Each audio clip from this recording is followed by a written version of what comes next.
ଓଡ଼ିଶାର ଇତିହାସର କିଛି ମୁଖ୍ୟ ଘଟଣା ବିଷୟରେ ଆଜି ଜାଣିବା।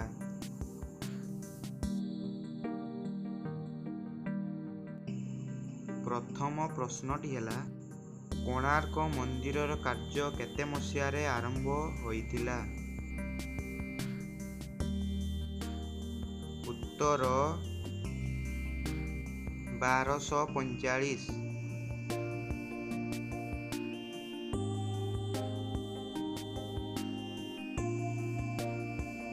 ଦ୍ୱିତୀୟ ପ୍ରଶ୍ନଟି ହେଲା, କୋଣାର୍କ ମନ୍ଦିରର କାର୍ଯ୍ୟ ଶେଷ କେତେ ମସିହାରେ ହୋଇଥିଲା? ଉତ୍ତର 1256 ମସିହାରେ କୋଣାର୍କ ମନ୍ଦିରର କାର୍ଯ୍ୟ ଶେଷ ହୋଇଥିଲା।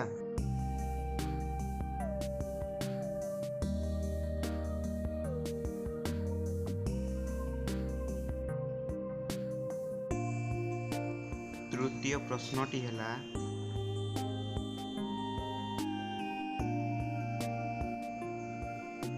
ଇଂରେଜମାନେ କେବେ ଓଡ଼ିଶା ଆଗମନ କରିଥିଲେ?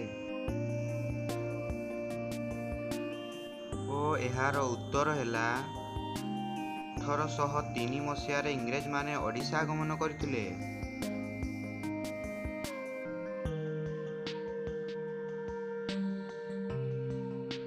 ଚତୁର୍ଥ ପ୍ରଶ୍ନଟି ହେଲା, ମହାତ୍ମା ଗାନ୍ଧୀ ଓଡ଼ିଶା କେତେ ମସିହାରେ ଆଗମନ କରିଥିଲେ? ଓ ଏହାର ଉତ୍ତର ହେଲା 1910 ମସିହାରେ ମହାତ୍ମା ଗାନ୍ଧୀ ଓଡ଼ିଶା ଆଗମନ କରିଥିଲେ।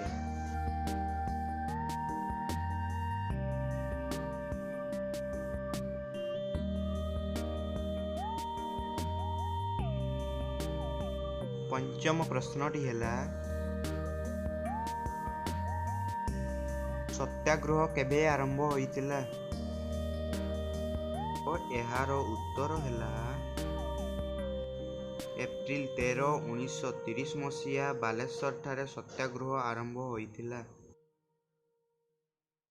ଷଷ୍ଠ ପ୍ରଶ୍ନଟି ହେଲା, ରେଭେନ୍ସା କଲେଜର ସ୍ଥାପନ କେତେ ମସିହାରେ ହୋଇଥିଲା? ଓ ଏହାର ଉତ୍ତର ହେଲା 1876।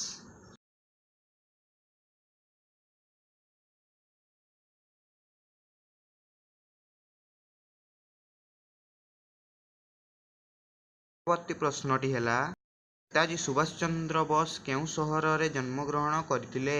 ଏହାର ଉତ୍ତର ହେଲା କଟକ ସହରରେ 1897 ମସିହାରେ